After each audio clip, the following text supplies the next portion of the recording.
kwekuumira ku mukuto gwa Uganda Lifestyle nze Sigaba Mulishiti.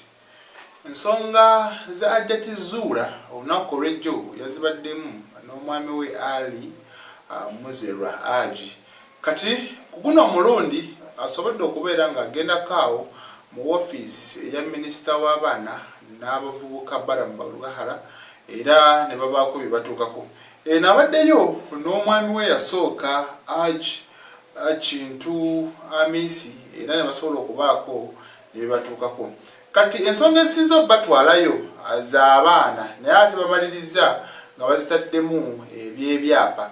Jjukira Hajji ono naye yasobola okubeera ng'avaayo n'agamba nti Zuula yali yawamba ebyapa bye, yes, era nga anoonya butya wasobola okubeera ng'afunamu obwenkanya. Guno omulundi basobodde okuba nga babituulamu ne babyogera. Ku sayidi ya Zuula agamba nti yali yawaayo obukadde 15 okusobola okulaba ng'ebyo byapa bifulumya n'endala ensonga zasobodde okubeera nga nywala. Naye ate y'obusajja ng'agamba nedda nakufuna tolina ky'olina n'omulimu gwe wali okola mu dduuka lyange ng'otunda mipiira, kati kikyogamba nti sente zo wali ozitaddeko ye wazijjawa.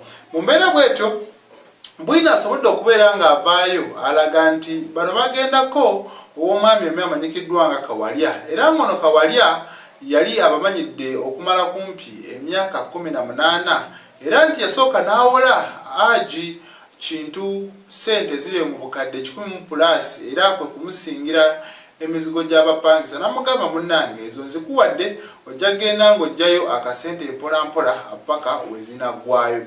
Mu mbeera bwetyo era basobola okubeera nga bagendayo oluvannyuma lw'emyaka 10 nga Haji ono amaze okwawukana ne Zuula era ne beewolayo obukadde 6. Ne ku guno omulundi baali balemaganye, bagana batya.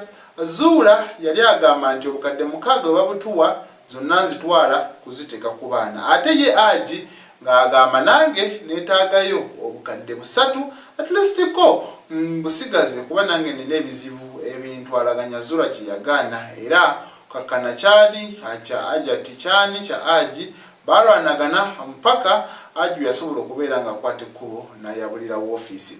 Kati yeegayirira omwami oyo Kawalya okusobola okumuwa obukadde obwo 6 era yagumuula buwozi mu kubumuwa n'amulekera ebyapa Haji byagamba nti nno baabiwaayo nga ye takkiriza. Mu mbeera bwetyo Hajjat Zuula wano basobodde okubeera nga bamusaba abaana ne bamugamba nti abaana baneeno aboyina nange bampe nsobole okubeera nga mbalabira. So nga ate ye Hajjat agamba nti siyinza kuwa abaana olw'ensonga ebbanga lyonna babaddewo nga tobalabirira nga tolina wadde n'ekyobawa. Siyinza bakuwa kubanga munnange tolina buvunaanyizibwa. Ate nga n'omusajja agamba nakuwa abaana, kati abo abaana bwe wagamba nti nno okuuma era olabirira bulungi kijja kitya nti yamugamba nti omu anesha bamusobyako, kitegeeza naawe obuvunaanyizibwa tolina bulungi.